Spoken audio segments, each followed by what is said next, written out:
हमारे चैनल पर आपका स्वागत है। आज हम साल 2021 में रिलीज फिल्म कर्व की कहानी बताने जा रहे हैं। कहानी शुरू होती है एक कंक्रीट फर्श से, जहां एक महिला बेहोशी की हालत में पड़ी है, जिसकी उंगलियां खून से सनी हुई है और उसके जूते भी खून से लाल है, जो खून सूख चुका है। लेकिन अभी भी वो काफी इंजर्ड स्थिति में है। बड़ी लहरों के किनारे से टकराने की वजह से काफी भयानक आवाजें आ रही हैं। उस महिला के कानों में शोर की आवाजें गूंज रही हैं और अंततः वह बेहोशी से जागती है। वो कुछ भी नहीं देख पाती है, लेकिन फिर भी वो मूव करने की कोशिश करती है और खुद को भयानक स्थिति में पाती है। वो महिला संभवतः एक ऊंचाई वाली घुमावदार आकार के किनारे पर है, जहां काफी अंधेरा है। अगर वह एक भी गलत कदम उठाती है तो वो किनारे से नीचे गिर जाएगी। उसका लेफ्ट पैर उसके शरीर के नीचे मुड़ा हुआ है। उसके पास बाहर निकलने का कोई रास्ता नहीं है। तो जब महिला पहली बार किनारे को देखती है तो उसकी वहां से बाहर जाने की उम्मीद भी खत्म हो जाती है। वो पीछे हटने की कोशिश करती है, साथ वो आगे पीछे होने का भी प्रयास करती है। यह पक्की बात है कि अगर वो उसके बाएं पैर को ऊपर की ओर खिसकाती है, जिससे वह नीचे फिसल सकती है।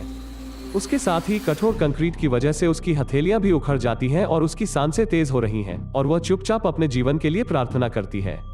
हालांकि जिस सिचुएशन में वो है, उससे बच पाना मुश्किल है। जहां वह फंस गई है और यह एक जलविद्युत संयंत्र लग रहा है, उसके पीछे की अरलान जैसी दीवार उसे ऊपर की तरफ नहीं जाने दे रही है। लेकिन अभी उसकी परेशानी दीवार नहीं, बल्कि वो भयानक आवाजें हैं जो नीचे लहरों के टकराने से आ रही है। कुछ ही सेकंड के बाद उस महिला ने निराशा में आसमान की ओर देखा और जोर से चिल्लाती है। कुछ मिनट बाद सब कुछ एक मौन पर चला जाता है। वह सुनती है, उसकी सांसें तेज हो रही है और उसके दिमाग में दो विचार है। एक उसे जीने के लिए कह रहा है और दूसरा वो जानती है कि अगर वो ऐसे ही रही तो टुरॉन मर जाएगी। इसलिए वो रिस्क लेने की हिम्मत करती है। कुछ लंबी सांसें लेने के बाद वो खुद को शांत करती है। वो कंक्रीट में अपने हाथों और दाहिने पैर को मजबूती से रखती है और लेफ्ट पैर को सीधा करने की कोशिश करती है, लेकिन वो आगे की ओर फिसल जाती है और अब तो बिल्कुल किनारे पर आ जाती है। वो खुद को कुछ सेकंड शांत रखने की कोशिश कर रही है। आखिरकार वो समझती है कि उसे अपने पैर को सीधा करने की कोशिश करना छोड़ना होगा, क्योंकि उसके लिए किनारे से दूर होने का एकमात्र तरीका सही दिशा में खुद को खींचना है। लेकिन उस जगह ने उसकी हथेलियों को 10 गुना कमजोर बना दिया है। हथेलियों से काफी स्क्रैप होने के बाद बहुत खून बह रहा है। वो अपने राइट हाथ को ऊपर करती है और खून में फंसी 2 उंगलियों को अलग करती है, जिसके बाद वो खून को जैकेट से पोंछती है ताकि उसकी हथेली फिसले ना। जब वो फिर से ऊपर जाने का प्रयास करती है तो उसे काफी दर्द होता है, क्योंकि खून सूख चुका है। लेकिन वो इसे बहादुरी से सहन करती है और अब की बार वो राइट दिशा में खिसकने की कोशिश करती है। उसके बाद वह घावों पर फूंक मारती है। क्योंकि वो गलत कदम बढ़ाने से डरती है, इसलिए वो काफी समय तक अगले कदम पर विचार करती है, क्योंकि एक भी गलत कदम उसकी मौत के लिए नीचे धकेल देगा। फाइनली वो अपने खून से सनी हथेलियों को कंक्रीट फर्श पर रखती है, क्योंकि वो अपने शरीर को सही दिशा में उठाती है, जिससे उसे काफी दर्द होता है। लेकिन सौभाग्य से उसके लिए योजना इस बार काम करती है और वो कुछ ऊपर की तरफ जाती है। महिला फिर खुद को शांत करने के लिए लंबी सांस लेती है। उसकी हथेलियां अब दर्द के कारण लगभग सुन्न हो गई हैं। वो हथेलियों के खून को फिर से पोंछती है और उन पर फूंक मारती है। वो फिर से एक समान दिशा में आगे बढ़ने से पहले बहुत कुछ नहीं सोचती है और अंततः आगे बढ़ जाती है। वो खुद को थोड़ा और ऊपर पाती है। वो देखती है कि खून के निशान नीचे दिख रहे हैं, लेकिन उसकी बॉडी ऊपर आ गई है। वो अपनी हथेली को देखती है और नीचे खून के निशान को देखती है, फिर हाइपरवेंटिलेट करना शुरू कर देती है। वो अब किनारे से दूर है और उसके पीछे एक सीधी दीवार है। यह स्पष्ट है कि वो किसी भी स्थिति में नहीं चढ़ सकती है। वो थोड़ी पैनिक होने की वजह से अपने अगले कदम को ठीक से नहीं उठाती है और फिर से चढ़ने की कोशिश करती है।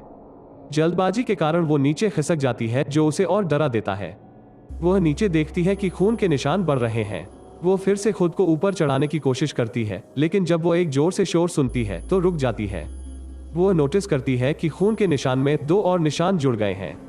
अब उसके एकमात्र विकल्प है कि या तो इंस्टेंट मौत की प्रतीक्षा करें या एक कदम उठाएं, और मौत के डर से वो करना जारी रखती है जो वो अब तक कर रही थी। वो निश्चित रूप से गलत प्रेरणा से बच जाएगी। यह साबित करती है कि उसका मस्तिष्क इन परिस्थितियों में स्थिति की गंभीरता को पकड़ने में विफल रहा है, कि वह सही तरीके से सोचने की उम्मीद नहीं कर रही है।